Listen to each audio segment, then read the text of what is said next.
What's going on everyone, SuperaTom here, and Wanderer have finally arrived. I know that many of you have been waiting for such a very long time for him. So since yesterday, I've been testing him out extensively and playing around with him, and I find him really fun. What surprised me the most though was our ability to actually rename him, because I do admit that his name was kind of weird leaving it as the Wanderer, but now that you guys can rename him, I know that there's going to be a lot of fun imaginative names that will be given on to our Wanderer. So do comment down below which name you actually went ahead with him, because I would love to see which name you chose for him. So guys, as usual on our channel today, we're going to be having the top 5 best team of Wanderer. Now these teams have been tested by me going through the abyss, so I can confirm you that they will do absolutely perfect with Wanderer. Now guys, here's a quick word on today's sponsor, Raid Shadow Legends. Raid Shadow Legends is a complete free-to-play mobile hero collection RPG that's already been played by over 80 million players across the world. It offers you a lot of cool champions with peerless character skills customizations. If you know me, then you know that I love well-designed characters, and Raid Shadow Legends offer this through so many different champions. My top 3 champions so far would first of all be Roxam, who very much looks like a Chameleon Beastman version with 2 horns on his head. Really cool designs, not to mention having 2 sickles as his weapon. Astralan, amazing heroic design with double red wings, just give him a vibe of those legendary angels. Sisia Flametongue, a very interesting demon name that says it all. You just don't really want to get close to her because you'll get burned for eternity. Also, Raid's got something extra special happening now. They've released a legendary champion based off MMA and pro wrestling legend Ronda Rousey. You can get Ronda for free right now, whether you're a new or a long-time player, just by logging into Raid. All you've got to do is log in and play Raid for 7 days between now and February 20th, and Ronda's will be yours. To celebrate Ronda's arrival in Raid, you also use special promo code RAIDRONDA to get a bunch of helpful rewards. Also, if you're an Amazon Prime member, you can get your exclusive reward in Raid right now. So guys, if you haven't started playing Raid yet, then click my link in the description or scan my QR code here on screen and you get unique bonuses worth $30. We're talking a free epic champion Aina, 200k silver, 1 energy refill, 1 XP boost and 1 ancient shot, so you can summon awesome champions as soon as you get in the game. All this treasure will be waiting for you here. It's available for 30 days for new players only, so act fast and try out the game now guys.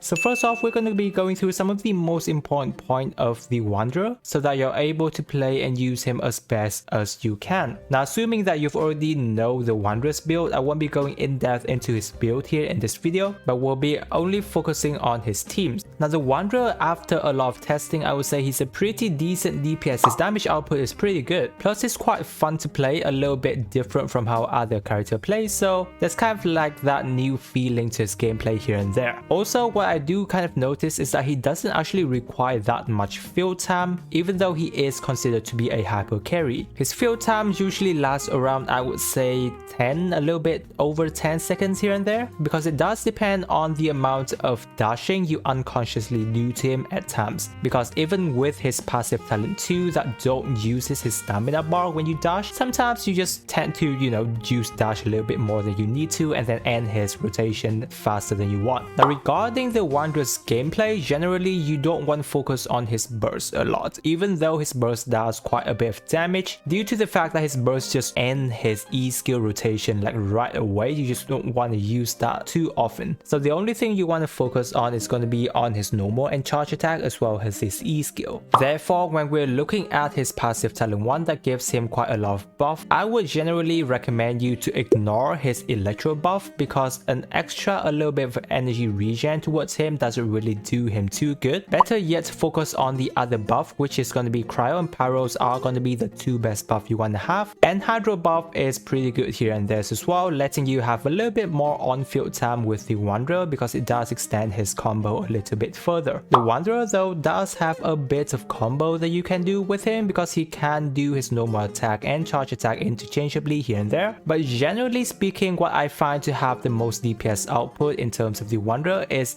unless you're using his BIS weapon or any of the support character that buff his normal attack, generally I would recommend you to do kind of like one normal attack to charge attack, or just spam charge attack a lot because his charge attack has a lot of AoE, plus it generally does have better scaling than his normal attack. Something good also is that you want to focus on looking at his passive talent too, because whenever it is activated, generally you would really want to spam this a bit and then dash as soon as his passive talent 2 is activated to get the most beneficial DPS output out of him, since that is when his dash don't consume any of the stamina and yet you're getting a little bit damage off of that as well. How you know if his passive talent 2 is activated is that you want to keep in check with a green tick that appears behind him. Whenever that ticks appear, it means that his passive 2 is activated, and then you kind of want to dash after that to make use of it. Now, some of Wanderer's downside though is some of the things that we did fear a lot when we were doing his pre-release analysis is that, first of all, even though he is flying off the ground, generally speaking, he is still going to get hit as usual, so it doesn't really make too much of a difference in his combat when he's hovering around because he still get hit as normal, unless you do fly up a little bit higher than that, but generally you don't want to do that because you're just wasting your stamina and DPS output. Which leads us to the second point, in that since he doesn't dodge enemies' attack that frequently, he will get interrupted quite a lot without a shield because he does not have any resistance to interruption. So either you're gonna have to time your dash perfectly, or you want a shield on your team so that he doesn't really get knocked out of his combo. And so other than that, I would say overall he's quite a decent Anemo DPS character. He isn't the best DPS in any way, but the fact that he's still able to dish out quite a good amount of Anemo damage, I would say that he's pretty good and fun to play. And now we'll be moving on to discussing Wanderer's best team comp. Do note a bit guys is that in this video I will be using my Jean instead of Farazan, because as you can see I just got Farazan and she is not built, so I will be swapping Jean into her place. Now the reason why I have Jean here is because I do actually have a C for Jean, so the amount of buff she is giving is quite equal to that of Farazan. Obviously will be a little bit better than a C0 Farazan, but C4 Jean here is a very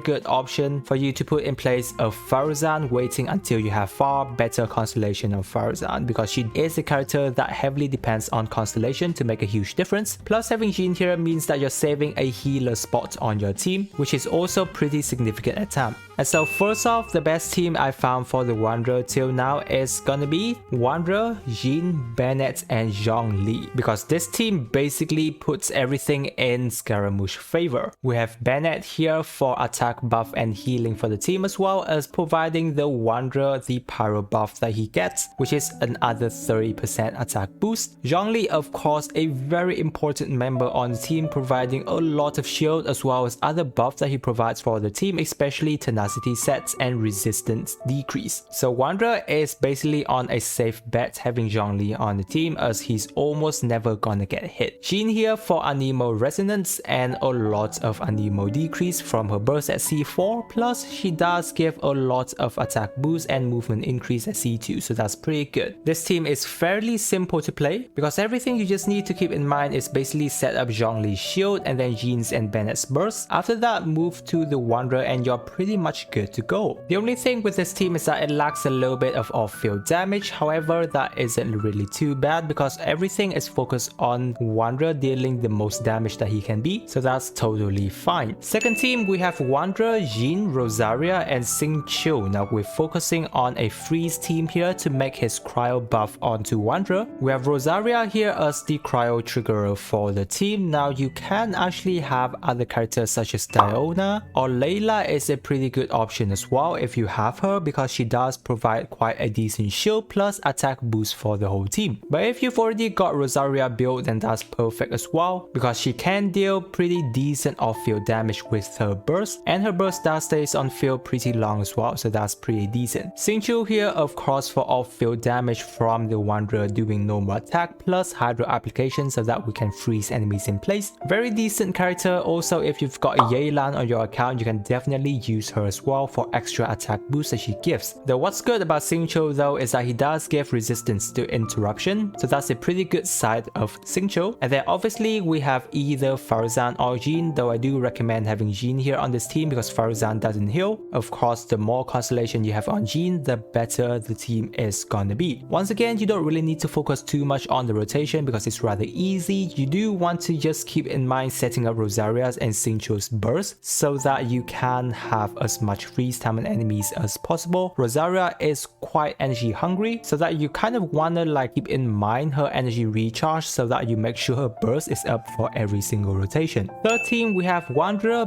Bennett, Xiangling, and Xingqiu, kind of like a national Wanderer team because we have the 3 core national member right here. What's good about this team though is that it gives a lot of attack boost for Wanderer because Pyro Resonance already gives you a 20% attack boost with his passive talent giving another 30, not to mention Bennett boosting attack as well. This team is generally best when you're dealing with larger boss enemies because whenever you're up against scattered group enemies, you're going to be having to chase around, therefore wasting out Xiangling's burst quite a lot. However, this team damage output is still really good, so this is a very solid option if you really want to invest a lot into Scaramouche team build. Do keep in mind once again that Xiangling burst does snapshot, so remember that you want to cast Bennett's burst first before you cast Xiangling's burst. Next up, we have Wanderer, Jean, Yunjin, and Bennett. So this team is basically focused on fully giving power to Wanderer because we have Bennett, Yunjin here who focus on giving a lot of attack boost, though Yunjin do focus on normal attack, and then Jean here for her usual role. If you have Faruzan too, that is totally fine. Using this team, and I see that there's a lot of high damage being shown on screen, especially when you're using normal attack because once again Yunjin is a character that focuses on normal attack gameplay. So using Yunjin meaning that you're going to be focused a little bit more on normal attack Scaramouche here in this team. Something to note though is that Yunjin is definitely going to be needing a lot of energy recharge because she's already an energy recharge hungry character, yet she's the only Geo character on the team here. So generally you want to use a Favonius Lance on Yunjin as well as at least 200 energy recharge and above to make sure that she has her burst up every single rotation. And then our fifth team is going to be Wanderer, Venti, Rosaria, and Bennett. I would say this is one of my most fun teams that I've had with Wanderers as well. This team I would say is rather unique from the team that we have discussed before, mainly because first of all we have Venti here on the team to deal very well with crowd control situation. Now of course if you're not in crowd control situation you can still have either Faruzan or Jean, but I just leave Venti here because we haven't discussed any crowd control situation for Wanderer. Not to mention we have Rosaria and Bennett here to provide cryo and pyro application. Now do remember that Wanderer passive 1 has the ability to actually trigger 2 passives, so having both Rosaria and Bennett here on the team gives him the ability to have the cryo and pyro buff increase. Very good and fun team overall with decent off-field damage output from Venti's burst and Rosaria's burst together, and will do exceptionally well when you're in crowd control situation. So Wanderer's team is relatively easy to build. As you have seen, he only has 2 main team options, either he's running with Faruzan or he has a 3 character flag, which is a good thing about Anemo DPS character because they don't usually work well with any specific character, therefore their team build is pretty free when it comes to choosing off-field damage or support character. So these teams I have mentioned here is only some of the teams that I've found to have the best potential. Now I know that there are many team comps out there as well, so do leave down in the comment section which team you're planning to use with the Wanderer. I hope that the video have been very helpful to you, and if you're new to the channel guys, be sure to subscribe to not miss out on any of my future Genshin Impact video. With that, I wish you a super day and I will catch you on my next videos.